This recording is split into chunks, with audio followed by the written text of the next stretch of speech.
नमः शिवाय प्यारे साथियों, स्वागत है आपका फिर से एक बार हमारे चैनल वर्ल्ड ऑफ हैप्पीनेस में। दोस्तों, आज एक साधक ने प्रश्न किया था, क्या गुरुजी मन को मार देना ही अध्यात्म है? क्या मन के मरे बिना हमें परमात्मा का कोई अनुभव नहीं होगा? क्या जो हमारा मन है उसको मर जाना चाहिए?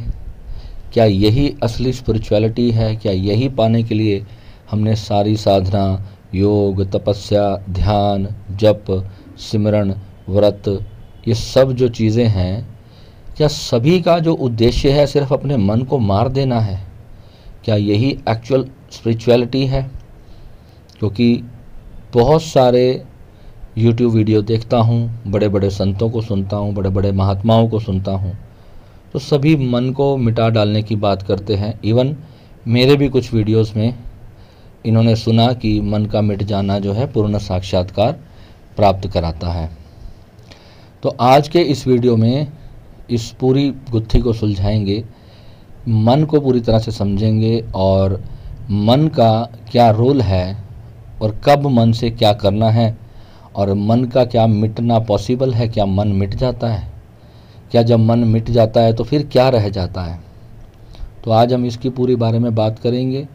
थ्योरिकल चीज़ें ये है नहीं, बट फिर भी मैं जहाँ तक इसको थ्योरी में समझाना मुझे आता है, जो मेरे गुरु ने मुझे सामर्थ्य दिया है, कि जितना मैं इसको शब्दों में समझा सकूँगा, इसको शब्दों में इस गुत्थी को सुलझाने की कोशिश करूँगा।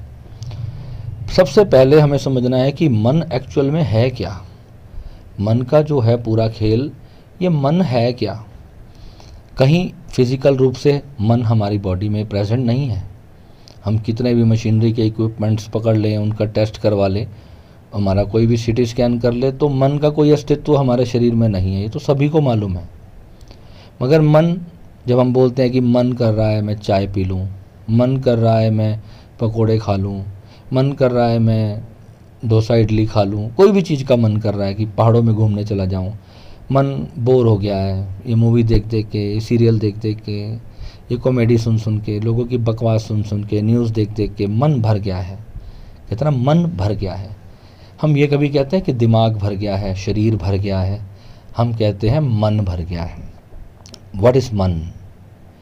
ये जो मन है ना, इसका आत्मा के साथ बहुत गहरा संबंध है।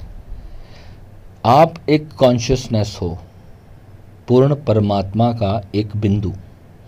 इस पूरे ब्रह्मांड में एक कॉन्शियसनेस है।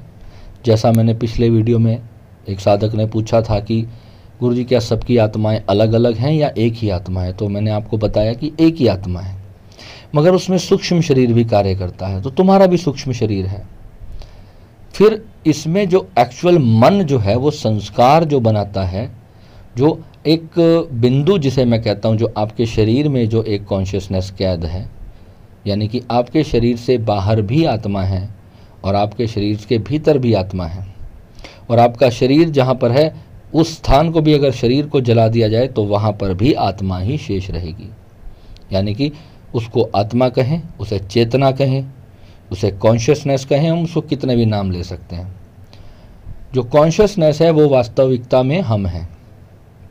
तो जब कॉन्शियसनेस, जब संसार में कहीं कुछ भी नहीं था, तो कॉन्शियसनेस एक महसूस कर पाती है अपने आप को।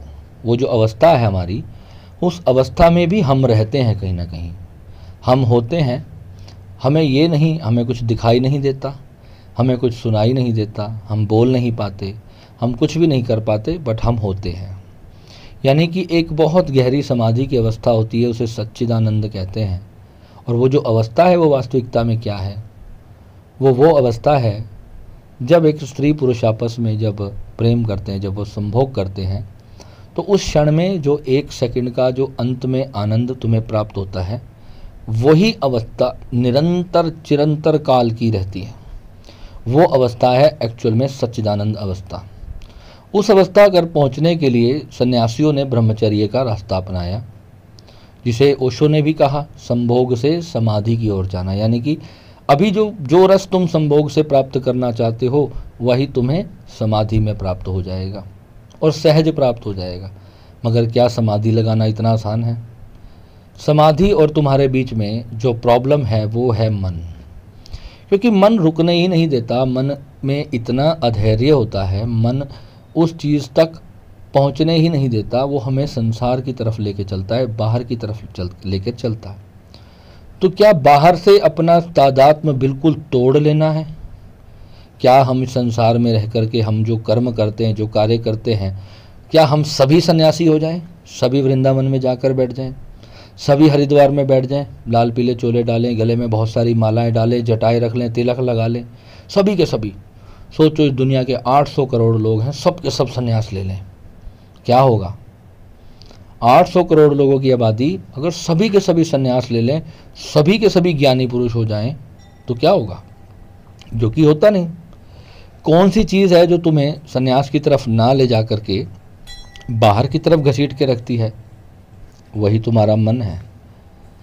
जो चीज़ें तुम्हारी चेतना अनुभव करना चाहती है, जिसके लिए उसने ये शरीर रचना किया है, जिस चीज़ों को, जो इस अस्तित्व में जितने भी खेल खिलौने साजो सामान है, उन सभी का जो एक्सपीरियंस करने वाली जो चेतना है वह तुम हो। और जब तुम कुछ भोजन ग्रहण करते हो तो तुम्हें एक अनुभव प्राप्त होता है। वो अनुभव किस माध्यम से प्राप्त होता है? जिह्वा के माध्यम से तुम उसका स्वाद लेते हो। तुम कोई सुंदर बगीचा देखते हो, वहाँ सुंदर सुंदर फूल लगे हैं, तुम्हारी आंखें उसका रस लेती हैं, पर आंखों के माध्यम से देखता कौन है? तुम। और मन ने इच्छा की कि मैं सुंदर सुंदर चीज़ों को देखना चाहता हूँ। कोई मूवीज़ देख के खुश हो जाता है, बच्चा खिलौने देख के खुश हो जाता है, एक युवा लड़का एक स्त्री को देख के खुश हो जाता है, एक स्त्री एक सुंदर पुरुष को देख के मोहित हो जाती है। ये जो मोह है सारा बाहर का, यही तिलिस्म जो ये संसार में फैला है, इसको भगवान कृष्ण गीता में कहते हैं कि ये सब मैंने अपनी योग माया से रचा है। अर्जुन तू इसे देख, तू इसे जान, इससे भोग, मगर अकर्ता होकर के। भगवान गीता में जब एक एक रहस्य को सुलझाते हैं, जब हम उसे अपने जीवन में अपनी साधना के माध्यम से जब उसको अनुभव भी कर लेते हैं, जब हम उसको देखते हुए चलते हैं, जब हमें प्राण का भी अनुभव हो जाता है, हमारी चेतना का भी अनुभव हो जाता है, और हम बाहर भीतर दोनों के बीच में जब हम स्थित होते हैं, तो उसी को ही स्थित प्रज्ञ पुरुष कहा भगवान ने। भगवान कहते हैं कि जो स्थित पुरुष प्रज्ञ होता है वो भोग में रोगी नहीं हो जाता, वो भोग में जो है वो डूब करके मर नहीं जाता। सोचो जैसे एक मक्खी है, एक मक्खी है, वो किसी मिठाई की दुकान में चली जाए, अब वहाँ पर बहुत बड़ा पतीला पड़ा रसगुल्लों का भरा हुआ, अब वो ऊपर से रह करके उसका रस चूसती है, या कई मक्खियों को इतनी जल्दी होती है कि वो उसी में डूब करके चिपक कर मर जाती हैं। होता है ना, मिठाई की दुकानों में तुमने देखा होगा कि मक्खी गई तो थी रस लेने और डूब करके चिपक जाती है, उसी में मर जाती है। तो यही एक आम इंसान के साथ होता है। जब वो किसी भोग के प्रति आसक्त होता है तो वो भोग के लिए अंधा हो जाता है। वो अपने भीतर और बाहर की स्थिति को जब अच्छे से कंसीडर नहीं कर पाता, तब वो बिल्कुल एक तरह से पागल की स्थिति में चला जाता है, यानी कि भोग का आसक्त हो जाता है। और एक भोगी जो भोग में आसक्त होता है, वो अपनी चेतना के जो गुण है, चेतना का जो आनंद है, चेतना की जो संपत्ति है, जो अरबों खरबों रुपए से भी महंगी, उसी से ही वो चूक जाता है। प्रेम जो है ये भी किसी भी वस्तु, विषय, मनुष्य, जीव जंतु, प्रकृति, नदी नाले, पहाड़, झरने, संसार की जितनी भी खूबसूरत वस्तुएं हैं जिनसे हमें प्रेम होता है, इन सब के अंदर एक जागृत पुरुष जो है, जब जाग करके प्रेम करता है तो वो उस प्रेम में अंधा नहीं हो जाता। वो सच्चे हृदय से इस परमात्मा की प्रकृति को एक ग्रैटिट्यूड की भावना से देखता है। वो अपने दोनों हाथ फैला करके प्रकृति को धन्यवाद करता है। वो अपने आप को, अपने अस्तित्व को पहचानता है। वो अपनी सुप्रीम रियलिटी को जानने की कोशिश करता है। Thank God I am the part of this beautiful universe. जब वो इन सारी चीज़ों को जीता है, जीने लगता है, एक एक चीज़ को यूज़ भी करता है, एक एक चीज़ के साथ आनंदित होकर जीता है, सृष्टि को प्रेम बांटता है, सृष्टि के साथ प्रेम का अनुभव करता है, आनंद के क्षणों को जीता है। और एक पुरुष ऐसा है जो रास्ते में जा कर के कहीं छुप कर खड़ा होता है कि कोई स्त्री आएगी और मैं उसका अपहरण करके उसे जंगल में जा कर के उसका रेप करके मैं उसकी हत्या करके जला कर मार डालूंगा। तो दोनों के अलग अलग मन हैं। एक व्यक्ति का मन कितना पवित्र है और एक का मन कितना दूषित हो गया। अब ये जो संस्कार निर्मित हुआ ये कैसे हुआ? ये जो काम वासना जब दबाई गई, जब क्रोध में परिवर्तित हो गई, तो फिर वो जो क्रोध है वो मनुष्य को अंत तक भी ले जाने के लिए पर्याप्त है। तो यहाँ पर ये सारी चीज़ों को समझना है कि हमारा मन जो है संसार के प्रति हमें बाहर की ओर आकर्षित करके रखता है, मगर जगा हुआ पुरुष कौन है? जो अपनी साधना से अपने मन को अपने कंट्रोल में रखते हुए, कंट्रोल भी इसको मैं ऐसे नहीं कहूँगा कि तुम्हें मन को कंट्रोल करना है। जो बहुत ज़्यादा आजकल जो इंटेलेक्चुअल लोग होते हैं ना, वो ये सिखाते हैं कि अपने माइंड को डाइवर्ट करना आना चाहिए मनुष्य को। और डाइवर्ट करना भी एक अति से दूसरी अति पे जाना है।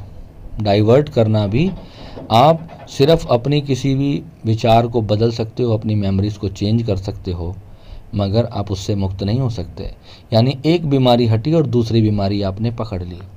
एक्चुअल में कोई भी चीज़ से जब हम प्रेम करते हैं तो वो लव एनर्जी जो हमारी अस्तित्व की तरफ जो ग्रैटिट्यूड के लिए जानी चाहिए, यानी कि संसार में हमें कुछ भी आनंद प्राप्त हुआ, किसी व्यक्ति के माध्यम से हुआ, किसी वस्तु के माध्यम से हुआ, चाहे वो आपके घर का एक एयर कंडीशनर क्यों ना हो, वो आपको ठंडी हवा दे रहा है, आप दोनों हाथ फैला करके अस्तित्व के प्रति, परमात्मा के प्रति उसका अहोभाव प्रकट करो कि हे परमात्मा, मुझे ठंडी हवा तेरी कृपा से महसूस हो रही है। ठीक है, तो ये जो ग्रैटिट्यूड है जो भी भगवान ने हमें दिया, जब हम सुबह भोजन करें तो भोजन करते समय अपने दोनों हाथ जोड़ करके परमात्मा का धन्यवाद करें कि हे भोलेनाथ, तेरा लाख लाख शुक्र है कि तूने मुझे आज एक अच्छा सुंदर भोजन दिया।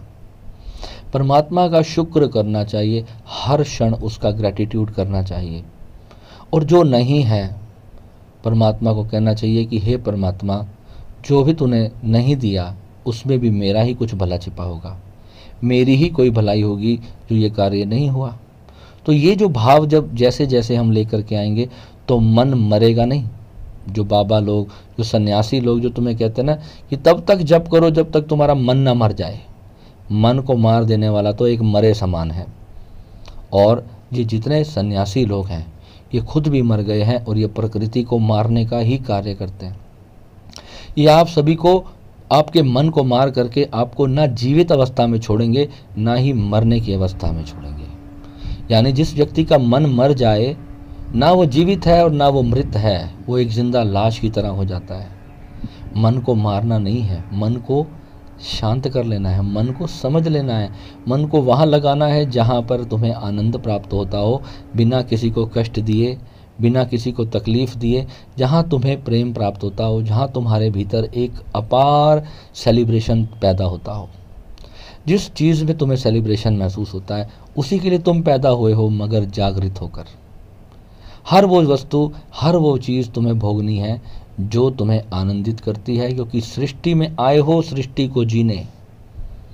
जिन्होंने तुम्हें दमन करना सिखाया, हर चीज़ को दबा देना सिखाया, वो लोग ना तो खुद कुछ जी पाए हैं, ना वो तुम्हें कुछ जीने का रास्ता दिखाने वाले हैं।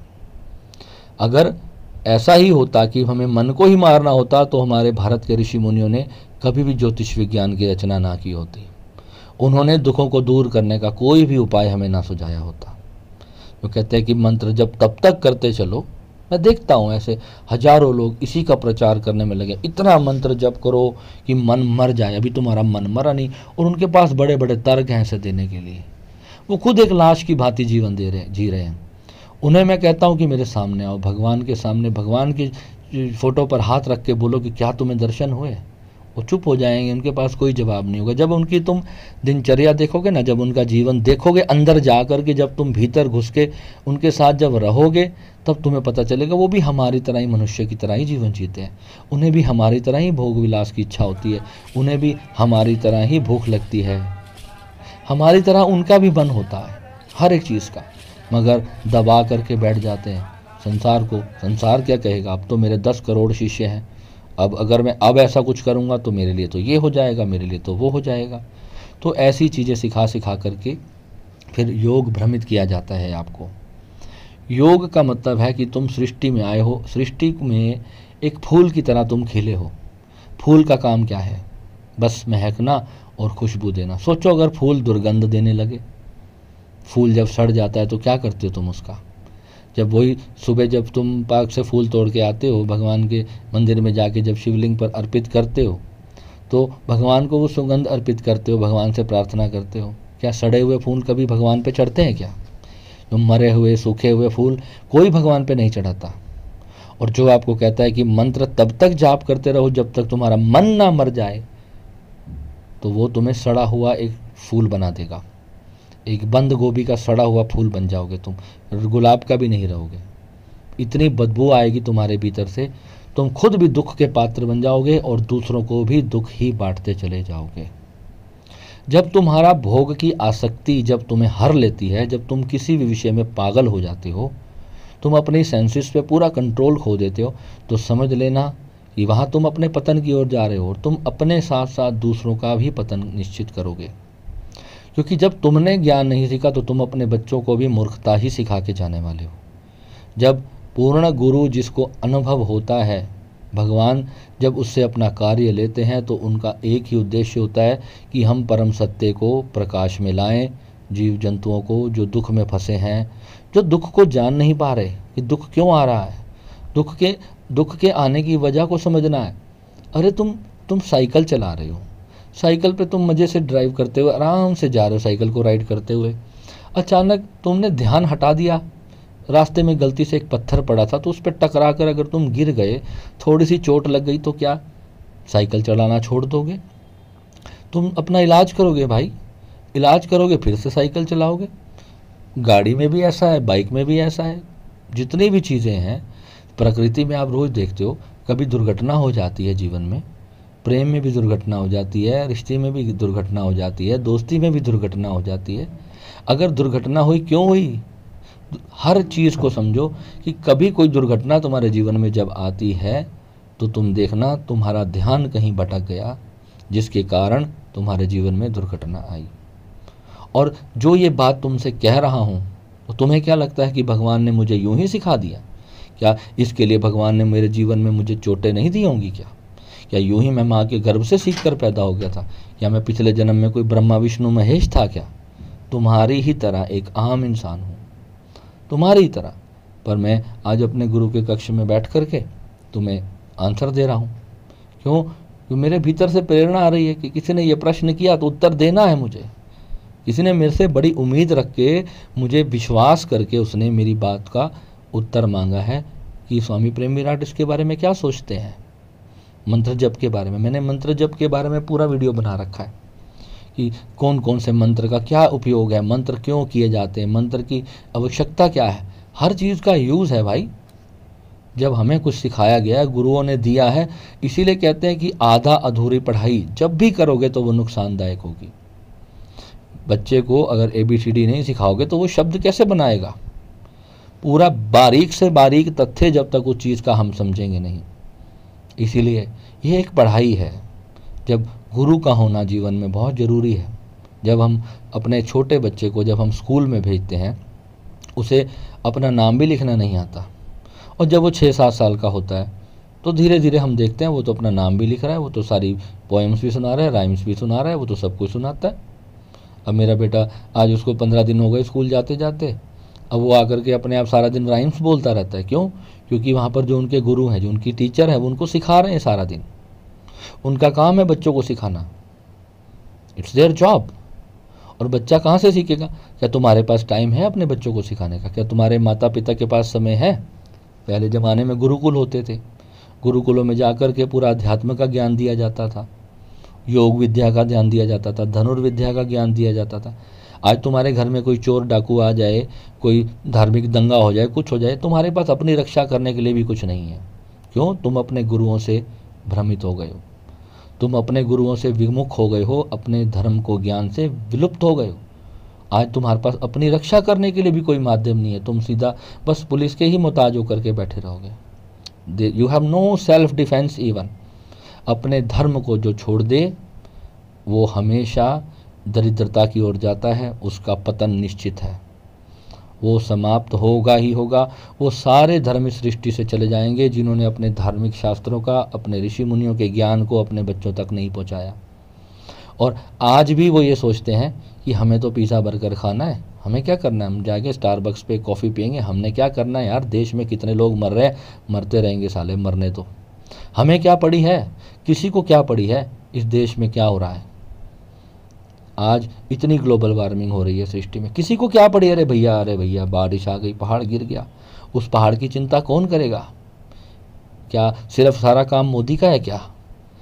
कौन कौन ले जा रहा है इतनी बड़ी प्राकृतिक आपदाओं को? आवाज़ क्यों नहीं उठाते हम लोग? ये हमारा मन है इस सब के पीछे। ज़रा सी ज़रूरत होती है हमें, हमें 2 किलोमीटर तक जाना होता है तो हमें गाड़ी पे जाना है। क्यों हम अपने शहरों में, अपने गाँवों में क्यों हम आवाज़ नहीं उठाते? जो समाज के प्रतिष्ठित लोग हैं, जिनके पास लोगों का सपोर्ट है, धन का सपोर्ट है, वो लोग, उनके पास ज्ञान का अभाव है, वो लोग राजनीति में नहीं जाना चाहते। वो जाकर के वो देश के लोगों, गरीबों के भले के लिए कुछ करना नहीं चाहते। मैं अपने इस चैनल से सारे धर्मों के लोगों को अपना परिवार मान करके मैं उन्हें ब्रह्म सत्ता का ज्ञान दे रहा हूँ। मैंने कहीं नहीं कहा तुम राम का नाम लो, या तुम अल्लाह का नाम लो, या तुम वाहिगुरु का लो, किसी पर्टिकुलर भगवान का नाम नहीं लिया मैंने कहा रास्ते अनेक मंजिल एक, सब कुछ उस अल्लाह, ईश्वर, ब्रह्म ईश्वर परमात्मा से ही पैदा हुआ है, सब वही है। ना हिंदू अलग है, ना मुस्लिम अलग है, कोई भी भिन्न नहीं। हम कौन होते थे? हमने सबको बांट करके फंसा दिया। ये सब हमारे मन का खेल है कि मैं, हमारी अहंकार, हमारी जो मैं है, इसकी वजह से आज हम अपने ही बनाए हुए मकड़ जाल में फंस चुके हैं। और आज जितने लोग मारे जा रहे हैं, जितने बुरे बुरे कांड हो रहे हैं, बलात्कार हो रहे हैं, हत्याएं हो रही हैं, चोरियां, डकैतियां, क्यों? एक गरीब को क्या आवश्यकता पड़ी थी तुम्हारे घर में जाके डकैती करने की? क्योंकि तुमने उससे रोटी ही छीन ली भाई, तुमने उससे रोटी ही छीन ली। भारत के जो बड़े बड़े राजनेता हैं, वो अपने, उनको क्या, इतने सालों से 70-80 साल हो गए देश को आज़ाद हुए, हमने अपने समाज के लिए क्या कार्य किया? हम मंत्र जप करने से, साधु सन्यासी के पास जाओगे, तुम्हें मंत्र जप करने में लगा देगा, तो कहेगा तुम अपने मन को ही मार डालो। ना होगा मन, ना होगा बांस, ना बजेगी बांसुरी। क्यों? उसने अपना मन मार दिया। अरे जब मन ही मर गया तो फिर सत्संग क्यों कर रहा है भाई? फिर क्यों बैठा है यूट्यूब पे? अगर तेरा मन ही मर गया मेरे भाई, तो फिर यूट्यूब पे क्या सिखा रहा है? क्योंकि मन है यूट्यूब पे बोलने का, मन है, अभी तुम्हें फेमस होना है, अभी तुम्हें नाम कमाने का मन है तुम्हारा। मन की सूक्ष्मता को जान ही नहीं पाते। ये मन बड़ा लोभी होता है, बड़ा लालची होता है, इसको भीतर से उतर करके देखने वाला। आपको क्या लगता है, यहाँ पर बैठ करके मैं जो रोज़ वीडियो तुम्हारे लिए डालता हूँ, मेरे को यूट्यूब से ना अभी तक मेरे को पिछले 4 सालों में 10,000 भी नहीं आए, पिछले 4 सालों से। और मैं रोज़ 6-7 घंटे वीडियो बना करके उसको एडिट करके, ताकि तुम अच्छे से समझ पाओ। और मैं यहाँ पर सिर्फ अपने वीडियोस इसलिए डाल के जा रहा हूँ कि मैं एक ऐसा पेड़ लगा के जा रहा हूँ जिसका युगों युगों तक जो है लोग उसके फल खाएंगे। ये वो पेड़ लगा करके मैं जा रहा हूँ यहाँ से। मैं वो काम करके जा रहा हूँ जो भगवान कृष्ण गीता कह करके कर गए थे।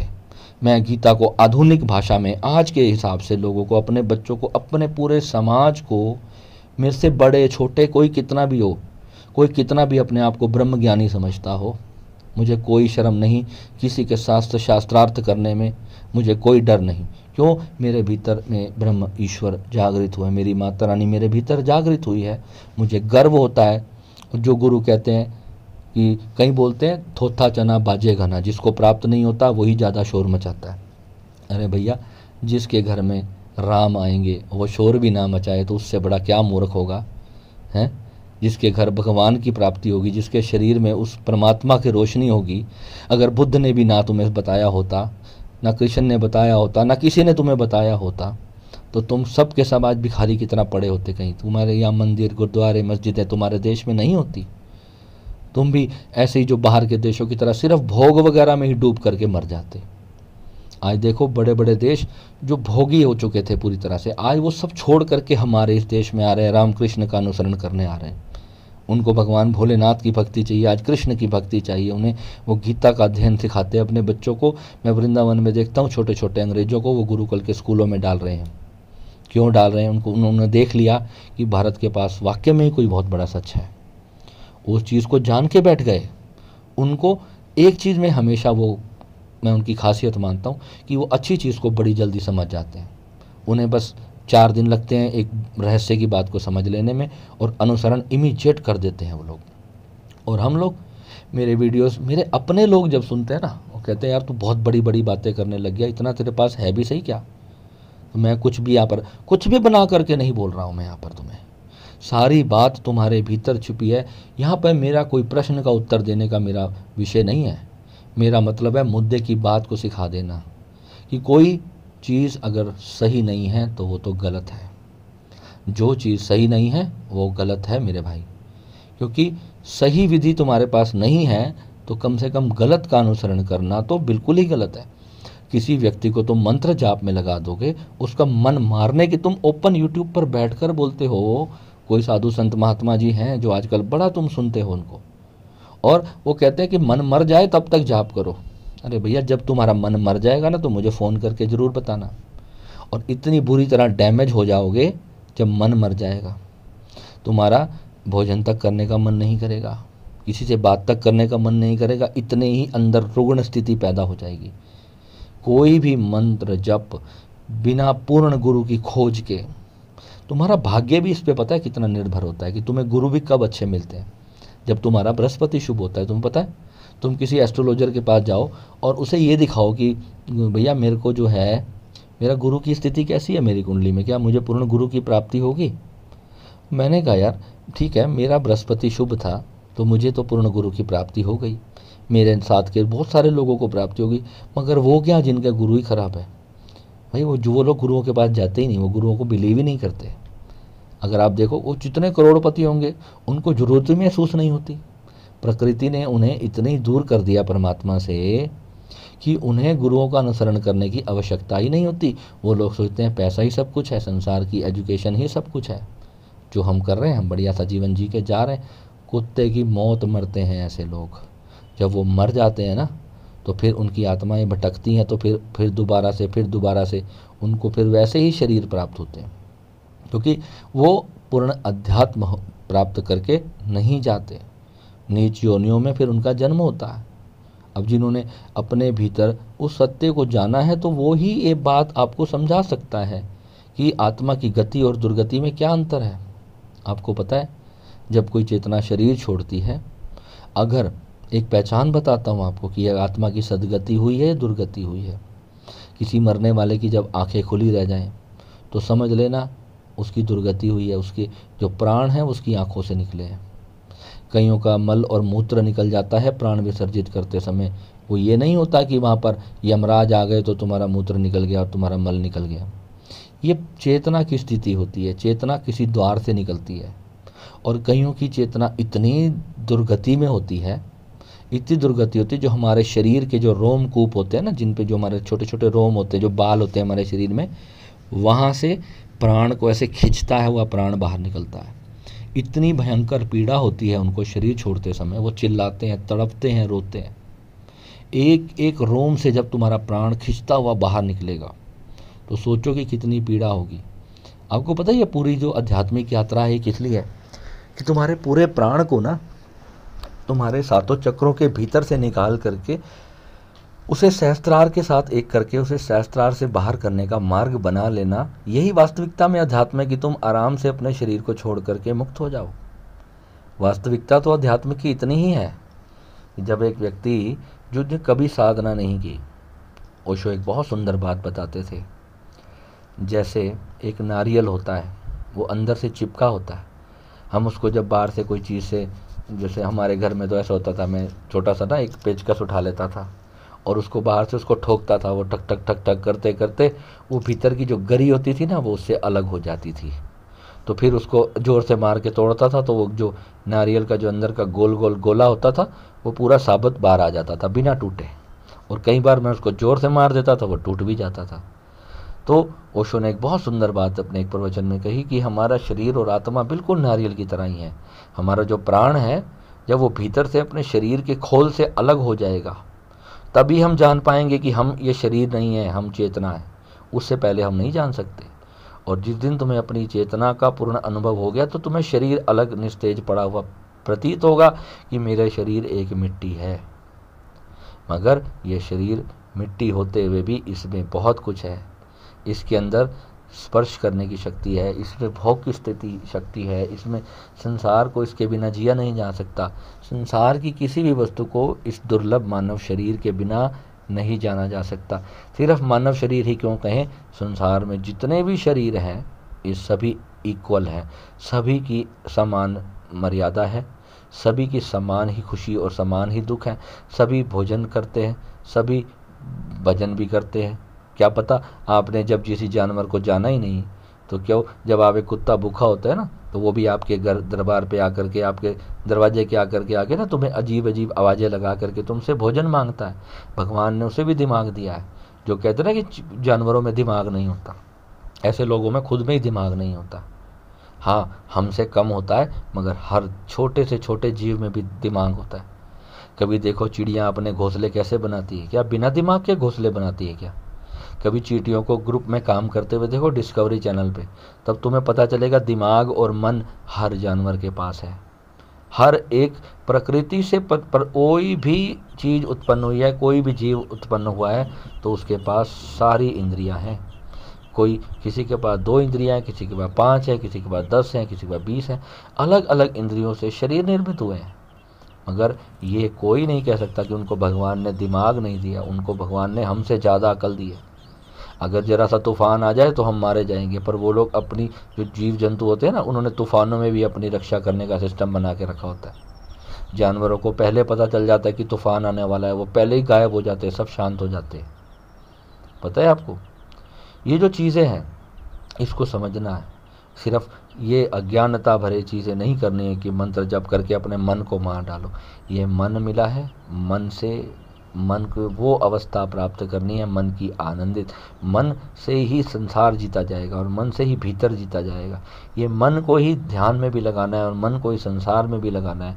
इसको एक बैलेंस बना करके दोनों चीज़ों में, जैसे कहा कि मक्खी रसगुल्ले के डब्बे में जा कर के डूब के मर मत जाए चाशनी में, वो बस थोड़ा थोड़ा रस ले फूलों का, ऊपर ऊपर उड़ती रहे, तैरती रहे, आकाश में घूमती रहे। बस जहाँ वो आसक्त हो जाएगी, जैसे एक मच्छर होता है, वो रोशनी का आसक्त होता है, वो गर्म बल्ब के आगे जल के उसके चिपक के मर जाता है। वो गर्मियों में देखते ना कितने मच्छर बल्ब की रोशनी की गर्मी से वो मर जाते हैं बेचारे, उनके पंख जल जाते हैं, गिर के मर जाते हैं वो।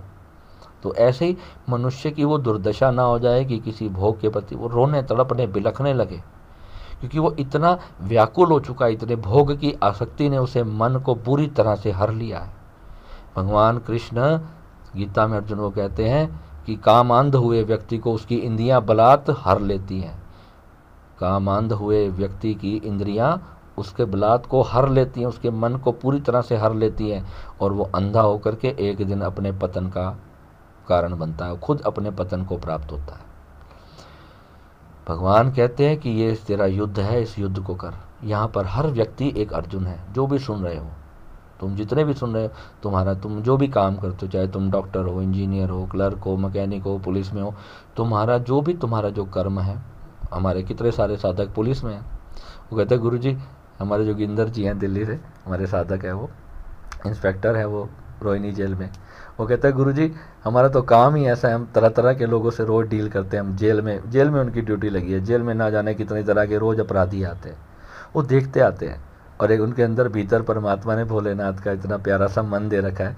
मैं कहता हूँ जोगिंदर जी, आप पुलिस में कहाँ चले गए, आपको तो साधु संत होना चाहिए था। 2 नंबर का बृहस्पति है उनका, बहुत अच्छे साधक है। देखो पुलिस में भी ऐसे साधु सन्यासी लोग होते हैं जो वर्दी में रह करके भगवान का नाम लेते हैं। समझने की बात क्या है, सब तरह के लोग हैं हमारे बीच में।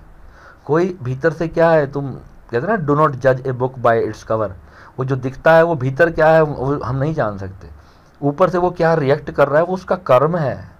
वो जो उसका कर्म है वो जिस तरह के लोगों में, अब डाकुओं में अगर तुम डाकुओं जैसा बर्ताव नहीं करोगे तो तुम्हें बेबस समझ के, कमज़ोर समझ के तुम्हें मार डालेंगे, सब कुछ तुम्हारा लूट लेंगे। वो जैसी अवस्था में, जैसे लोगों में तुम रहते हो ना, वैसा ही तुमको बर्ताव करना चाहिए, मगर जो तुम हो वो तुम्हें पता होना चाहिए। ये नहीं भूल जाओ कि मैं डाकू नहीं हूँ भाई, मैं तो एक साधु सन्यासी प्रवृत्ति का इंसान हूँ। ठीक है, अब डाकुओं में जा कर के तुम्हें वैसा बर्ताव, अब तुम, बहुत सारे शेर आ गए, अब तुम भाग लिए वहाँ से, तो शेर तुम्हारे पीछे पड़ जाएंगे, तुम्हें मार डालेंगे। अब वहाँ पर तुम नकली शेर की तरह दहाड़ना शुरू कर दो, या शेर की खाल पहन लो, तो वहाँ पर क्या होगा, कुछ शेर सोचेंगे तो हमारा ही बंदा है भाई, इसे कुछ नहीं कहना। तो ये चीज़ें आपको सब समझनी है जीवन में। ऐसे अपने मन को, अपनी आत्मा को, अपने प्राण को भी पूरा एक सामंजस्य इनका बिठा करके रखना और मन को प्रभु चरणों में लगाना, प्रभु चरणों के अंदर लगाना। सेवा, साधना, संकीर्तन, आनंद, खुशी, खुशी बांटना और खुशी पाना, खुशी देना और खुशी पाना। Give love, receive love, that's all. मैं एक ही बात सिखा रहा हूँ, प्रेम करते चलो। प्रेम में कोई मांग आई तो तुम्हारा सारा जीवन बेकार हो जाएगा। प्रेम का मतलब है पूरी प्रकृति के प्रति प्रेमफुल, लवफुल हो जाओ, पूरी प्रकृति के प्रति। अब मैं ये नहीं कह रहा कि तुम्हारा कोई बंदा सामने बंदूक लेके खड़ा है तुम उससे प्रेम करो भाई, मैं ये नहीं कह रहा हूँ। प्रेम का मतलब एक मनस्थिति ऐसी प्राप्त करो कि कुछ बुरा नहीं है, कुछ जो भी बुरा है वो अपनी स्थिति के कारण बुरा है, अपनी जो कंडीशनिंग उसको समाज में प्राप्त हुई। अपने मन की इस अवस्था को चेंज करना ही मन और प्रेम को जिस दिन तुम समझ पालोगे। इस वीडियो में मैं बारीक से बारीक जो चीज़ है प्रेम के बारे में मैं आपको समझाना चाह रहा हूँ कि जो हमारा मन है वही प्रेम करता है और प्रेम तुम्हें मुक्ति तक लेके जाता है। ध्यान करने की आवश्यकता ही नहीं पड़ेगी, कोई साधना मंत्रों की आवश्यकता ही नहीं पड़ेगी तुम्हें। वो जो दीक्षा में तुम्हें जब शक्तिपात दिया गया बस वो प्रेम ही है। अब वो ऊर्जा है, वो भयंकर विराट शक्ति तुम्हें दे दी गई है। अब उस शक्ति को तुम कहाँ यूज करते हो, इसको कहाँ इस्तेमाल करते हो, उसको शक्ति को किसी के बुरा करने में लगा दो या प्रेम देने में लगा दो। जब तुम्हारे हृदय से वो प्रेम की शक्ति जब किसी के हृदय पे जाएगी ना तो वहाँ से भी प्रेम उठेगा, वहाँ से नफरत नहीं उठ सकती। अगर वहाँ से नफरत उठी है तो ये समझ लेना कि वो पात्र ही नफरत का है, मगर तुम्हें फिर भी प्रेम देते चले जाना है। तुम्हें कोई कितना भी बुरा तुम्हारे साथ करता चले जाए, तुम्हें प्रेम ही नहीं करते चले जाना है। और प्रेम करते करते करते एक ऐसी मनोस्थिति में पहुंच जाओगे जहां तुम ईश्वर हो जाओगे, जहां तुम ब्रह्म के साथ एक हो जाओगे। वहां पे मन को मारने के लिए मंत्र जप नहीं करने पड़ेंगे। जो बाबा जी कह रहे हैं ना, मंत्र जाप कर लो, मन को मार डालो, तो तब तक तुम्हें ज्ञान प्राप्त नहीं हुआ। तो ये वो सन्यासी लोग हैं जिन्होंने अपने मन को मार डाला है, एक जिंदा लाश बने घूम रहे हैं और तुम्हें भी जिंदा लाश बना देना चाहते हैं। अरे जाओ यार, सुबह उठो, वॉक पे जाओ, बढ़िया से एंजॉय करो, अपने फ्रेंड्स के साथ जाओ, सुबह चाय पियो कहीं पे पटरी पे बैठ के, ठीक है। आओ घर पे, नहाओ धो, खूब साधना करो, गौशाला जाओ, गाय की सेवा करो, गाय की सेवा करके कभी नहर पे चले जाओ, वहाँ मछलियों की सेवा करो। ये जीव जंतु तुम्हारे लिए बैठे हैं, तुम्हारे थोड़े से प्यार के लिए, तुम्हारे थोड़े से भोजन से उनका पेट भर जाता है। ये सेवा करो ना तुम, फिर आकर के अपना काम पे जाओ, अपनी जॉब पे, वर्किंग, जो भी बिजनेस जो भी तुम करते हो, सारी एनर्जी वहाँ पे लगा दो। फिर वो करने के बाद शाम को जाओ, फिर अपने परिवार के साथ, अपनी पत्नी बच्चों के साथ, अपनी फैमिली के साथ, अपने दोस्तों के साथ, अपने बॉयफ्रेंड के साथ, अपनी गर्लफ्रेंड के साथ जाओ, घूमने फिरने, पार्टी करो। काहे की टेंशन लेके बैठो? संसार में तुम रोने धोने के लिए पैदा नहीं हुए, मेरी बात को समझना। जाओ, कभी हिल स्टेशन पे जाओ, कभी बीचेस पे जाओ, प्रकृति में जीने के लिए पैदा हुए। ये सिर्फ इकट्ठे कर करके मरना नहीं है एक दिन। ये अपने भीतर से खाली कर दो अपने आप को, जो जो प्रकृति है सब जी डालो एक बार, फिर देखो। मगर एक बात को याद रखना, I am the part of this universe. इस चीज़ को अपने भीतर संभाल के रखना है कि मैं यूनिवर्स का ही एक हिस्सा हूँ, मैं यूनिवर्स से भिन्न नहीं हूँ। फिर क्यों मुझे मन को मारना है? जब इतनी बात का तुमने साध लिया तो बस सब सद जाएगा। एक इसी बात को साध लो, सिर्फ सारा दिन। आज तुम्हें एक एग्जाम्पल, तुम्हें एक छोटा सा एक प्रैक्टिकल करने के लिए मैं तुम्हें एक अभ्यास देता हूँ। आज सिर्फ शांत हो जाओ, खामोश हो जाओ, बिल्कुल किसी से कोई बात करने की जरूरत नहीं। आकाश को देखो, सड़कों को, ज़मीन को, पेड़ों को, दीवारों को, जो भी तुम्हारे पास, गाड़ियाँ, बस, ट्रक, हवाई जहाज, जो भी जा रहा है, तुम जहाँ भी हो, एयरपोर्ट पे बैठ के देख रहे हो मेरा वीडियो, रेलवे स्टेशन पे देख रहे हो, कहीं भीड़ भड़ाके में देख रहे हो, कहीं पर भी बैठ कर देख रहे हो, अपने आसपास तुम्हें जहाँ जहाँ तक जो भी कुछ दिखाई दे रहा है ना, सोचो ये सब मैं हूँ, मैं इसी का एक हिस्सा हूँ, मैं किसी का एक पार्ट हूँ। बस इसको अंदर से फील करते चले जाओ, इसमें कुछ बोलना नहीं है। अंदर से इसको महसूस करो कि मैं ही हूँ, जिस कमरे में मैं बैठा हूँ ये कमरा भी मैं ही हूँ। ऐसे फील करोगे ये सब मेरा ही विराट शरीर है, ये पूरा जो ब्रह्मांड है ये मेरा ही विराट रूप है। जैसे भगवान ने गीता में अर्जुन को दिखाया ना विराट रूप, वो अपना विराट रूप नहीं दिखाया था, वो उसको अर्जुन का विराट रूप दिखाया था। जैसे आज मैं तुम्हें दिखा रहा हूँ, तो ऐसे ही मेरे गुरु ने मुझे दिखाया था। वो करते करते करते करते मेरा भीतर का द्वार जब खुला तो मुझे महसूस हो गया, मुझे पता चल गया। और ऐसे ही तुम्हें भी पता चलेगा, फिर कहीं मोक्ष मांगने जाना नहीं पड़ेगा, कहीं पर मन को मारना नहीं पड़ेगा। जो तुम्हें कहते हैं ना, मन को मार डालो, मन को नहीं मारना। हाँ, साधना गुरुओं ने जो दी है वो इसलिए है क्योंकि जो चीज़ पाने में 20 लाख जन्म लग सकते हैं वो 20 दिन में संभव है। गुरुओं के प्यार में गुरुओं की शक्ति इतनी अपार होती है।